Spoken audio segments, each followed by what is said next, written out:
साथ बदलते भारत की शान।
आप सो जाओ। आयता, आपने तो कहा था कि आप मुझे कुछ बताओगे।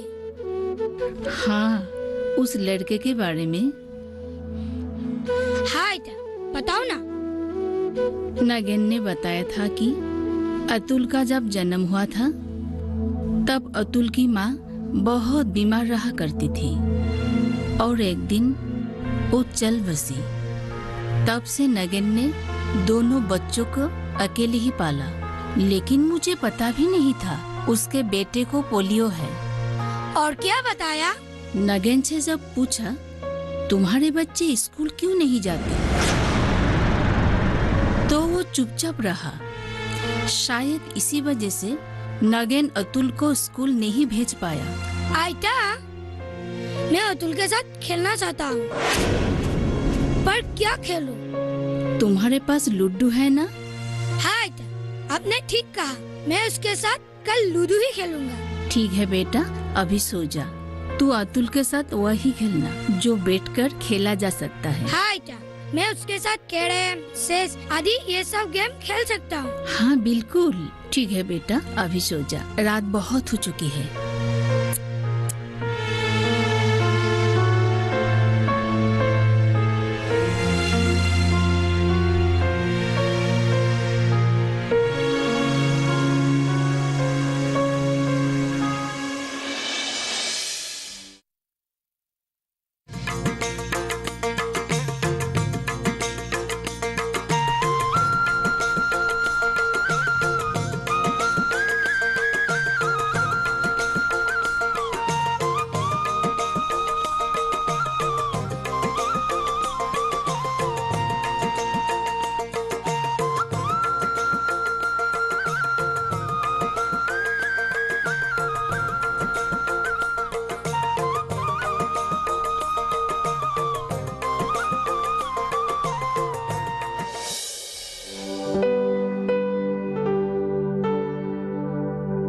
रंजन को अतुल की ये हालत देखकर अच्छा नहीं लग रहा है।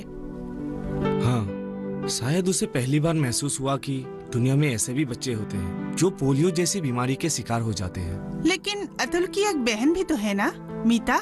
नगेन दोनों को स्कूल तो भेज सकता है। हाँ, नगेन से पूछते हैं। नगेन जी साहब। इधर आओ। जी साहब। बैठो नगेन। नगेन, रंजन ने कल तुम्हारा बेटा अतुल और बेटी मीता के बारे में हमें बताया। हाँ साहब, कल रंजन हमारे वहाँ गया था। लेकिन तुम्हारे बेटे को पोलियो कैसे हुआ? आपको तो शायद पता ही है, बेटी के जन्म के बाद मेरी औरत चल बसी। मैंने अकेले ही अतुल और मीता को पाल पोस कर बड़ा किया है। लेकिन इस पोलियो के बारे में मैंने गहराई से नहीं सोचा था, और मेरी उसी लापरवाही की वजह से अतुल को पोलियो हुआ है। लेकिन अब तुम अतुल के बारे में क्या सोच रहे हो? वो तो घर में ही रहता है, घर का सारा काम वही करता है। मैंने उसे टोकरी बनाना सिखाया है, वो दिन भर उसी काम में लगा रहता है। हम लोग गुरुवार की बाजार में वो टोकरियां ले जाकर बेचते हैं। अपाहिज लड़का है, फिर भी कुछ ना कुछ करके तो गुजारा करना ही पड़ेगा। मैं तो जिंदगी भर उसके साथ रह नहीं पाऊंगा। हाँ, अतुल क्या एकदम भी नहीं चल सकता? नहीं साहब, वो चल फिर सकता है, लेकिन उसकी एक टांग टूटी हुई है। इसी वजह से वो दूसरे बच्चों की तरह सीधा होके नहीं चल सकता। देखो नगेन, मैं एक स्कूल टीचर हूँ। जब मुझे रंजन ने बताया कि तुम्हारे दोनों बच्चे स्कूल नहीं जाते हैं, तब मुझे बहुत दुख हुआ। बच्चे तो देश की भविष्य है, उसे हमें किसी तरह पढ़ाना है। बच्चे पढ़ेंगे तो देश आगे बढ़ेगा ना।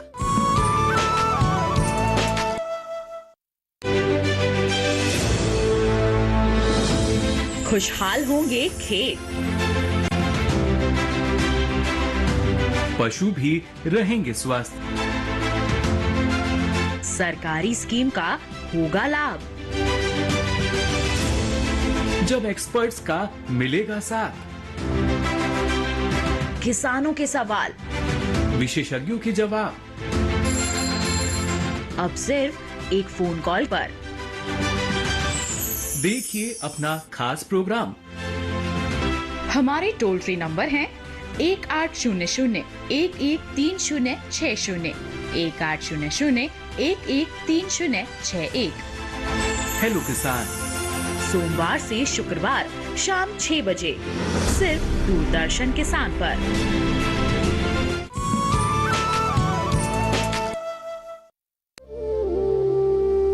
लेकिन मालकिन, मैं तो पूरा दिन काम में ही लगा रहता हूँ।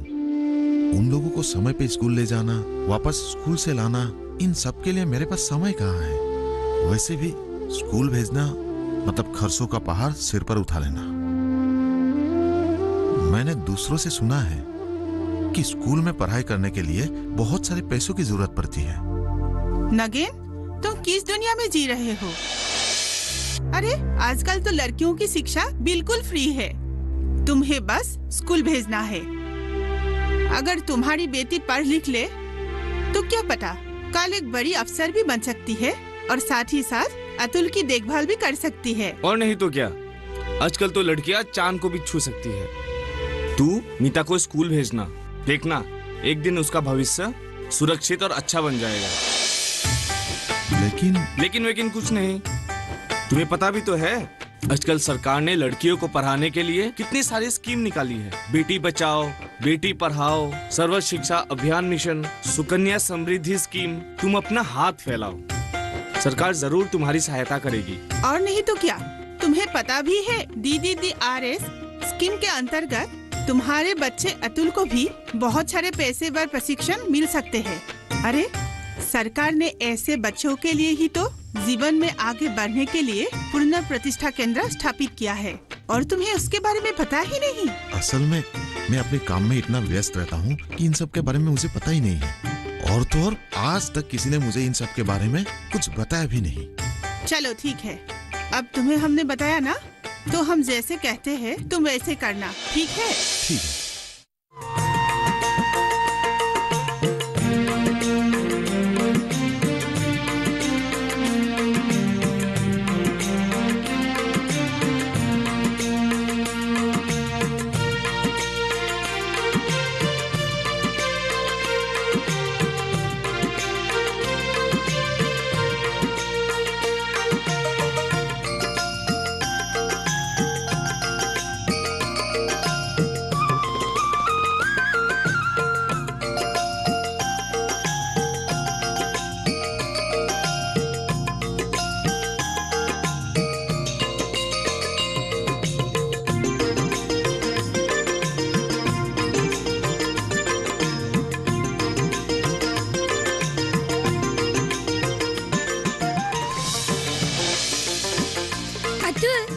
ये बास्केट बनाने का काम तो बहुत कठिन है। तुम तो पहली बार कर रहे हो, मैं तो रोज बनाता हूँ, मेरे लिए आसान है।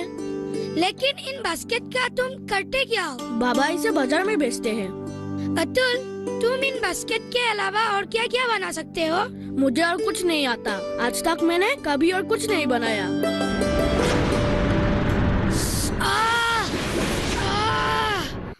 क्या हुआ रंजन, चोट लगी क्या? क्या हुआ भैया? बहुत दर्द हो रहा है, मैं घर जाता हूँ।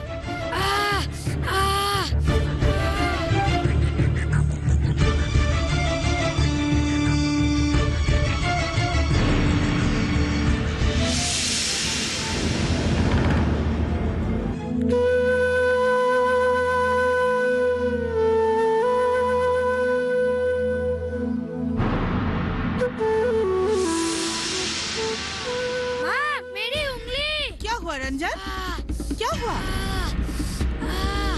कैसे हुआ रंजन बेटा, कैसे हुआ? देखो रंजन बेटा, एक मिनट।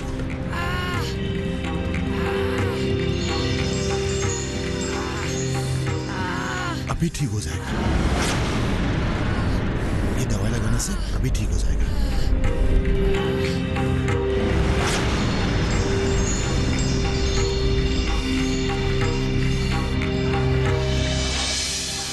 ठीक हो जाएगा, जल्दी ठीक हो जाएगा। कैसे हुआ ये सब? खेलते वक्त थोड़ा सावधान होना चाहिए, ये भी नहीं पता तुम्हें? मुझे कुछ नहीं पता, मैं बस अतुल के साथ बास्केट बना रहा था। बास्केट बना रहा था? ये सब काम करने के लिए किसने कहा था तुम्हें?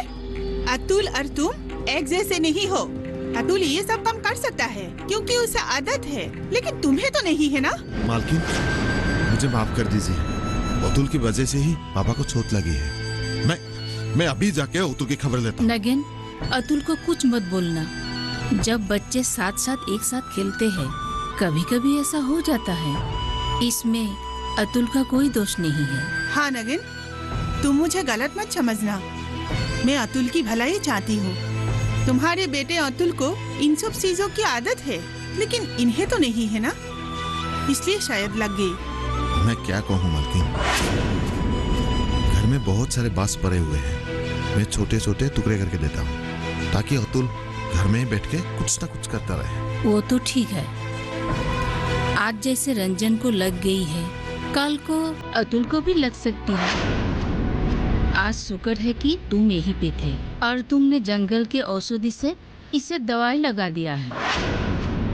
लेकिन हमेशा तो ऐसा नहीं हो सकता है ना, अगर उसे ज्यादा लग गई तो? माँ, आप ठीक बोल रही हो, जब तक तुम्हारी उंगली पूरी तरह से ठीक नहीं हो जाती तुम कहीं नहीं जाओगे, समझ गए ना? लेकिन माँ, लेकिन वेकिन कुछ नहीं। इस उंगली के घाव की वजह से तुम अच्छी तरह से पेंसिल भी नहीं पकड़ सकोगे। स्कूल कैसे जाओगे? मेरी बात नहीं सुनते हो ना? ऐसा ही होगा।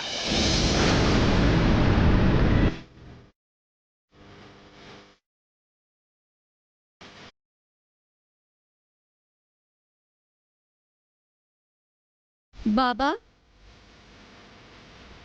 अब रंजन भैया कैसे हैं?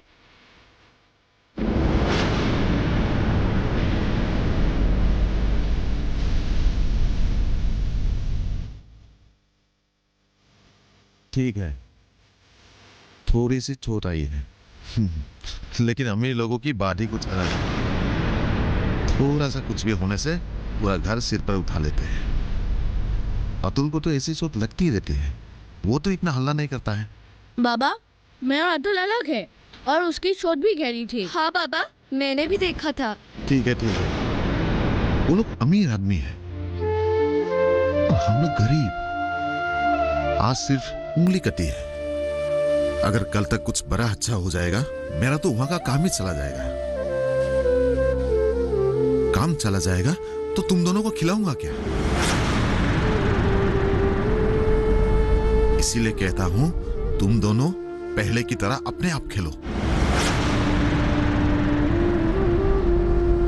किसी और को बुलाने की जरूरत नहीं है यहाँ खेलने के लिए। वैसे भी रंजन की माँ को मैंने बोलते हुए सुना है कि आज के बाद रंजन यहाँ खेलने के लिए नहीं आएगा।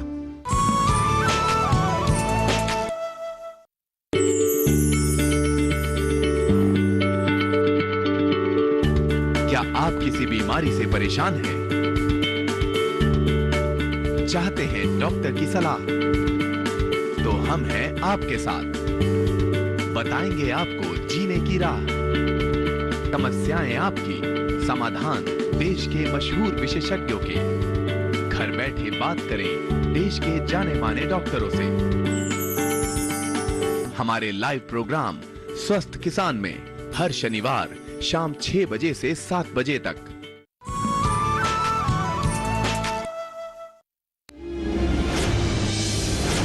लेकिन क्यों बाबा? बस मैंने कह दिया तो कह दिया, और इस बारे में बात नहीं करेंगे, ठीक है? और अतुल, तू सुबह से यही काम कर रहे हो? वो टुकड़ी ठीक करने के लिए दीजिए, वो तो ऐसे ही पड़ी है। हाँ? देखो, खेल कूद से पेट नहीं भरता है, हम लोग गरीब आदमी हैं, काम नहीं करेंगे तो खाएंगे क्या? और मीठा ये सब गंदा करके क्यों रखा है?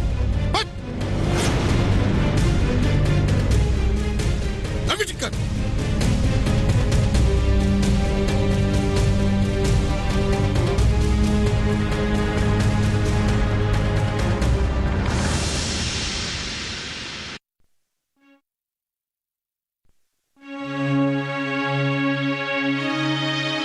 रंजन अभी कहाँ है? वो माँ के साथ सो रहा है।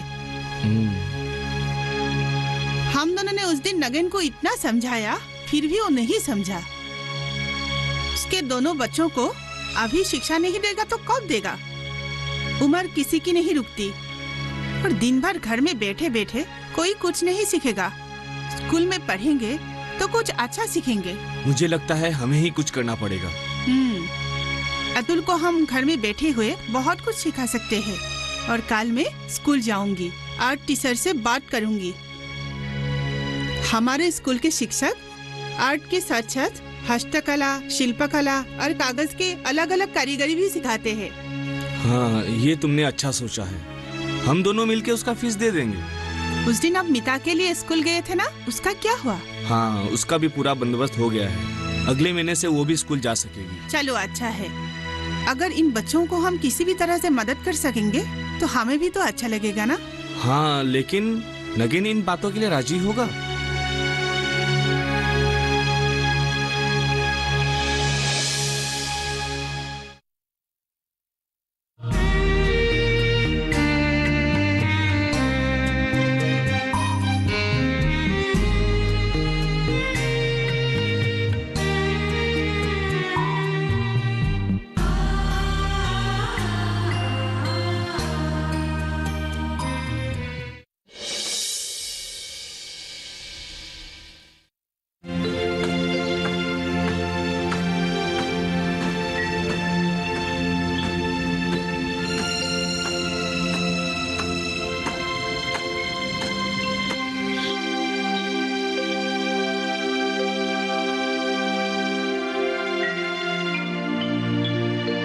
नगेन, जी साहब। इधर आओ तो।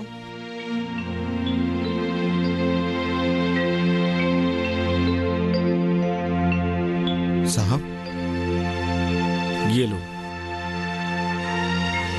ये क्या है साहब? ये एक फॉर्म है। किस चीज का है? किसी चीज का। इसमें तुम्हारे अंगूठे के छाप की जरूरत है। ठीक है साहब, मैं कर देता हूँ। ठीक है। नगेन, तुम इतने मूर्ख हो? कोई भी तुम्हारा किसी भी चीज पर हस्ताक्षर मांगेगा और बिना पढ़े समझे तुम उस पर हस्ताक्षर कर दोगे? लेकिन साहब, मैं आप पर विश्वास करता हूँ। बात विश्वास की नहीं है।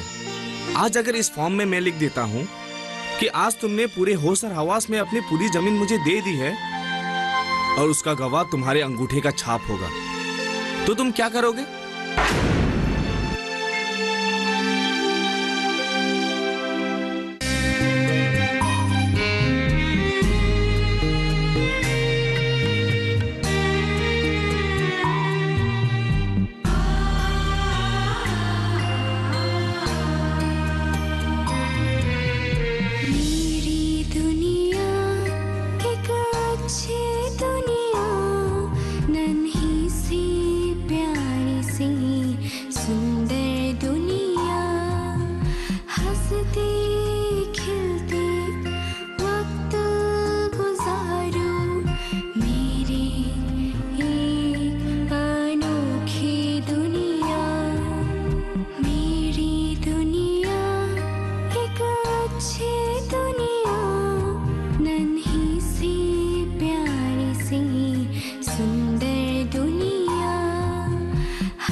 स्टार्टअप में आज से हम कर रहे हैं एक नए सफर की शुरुआत।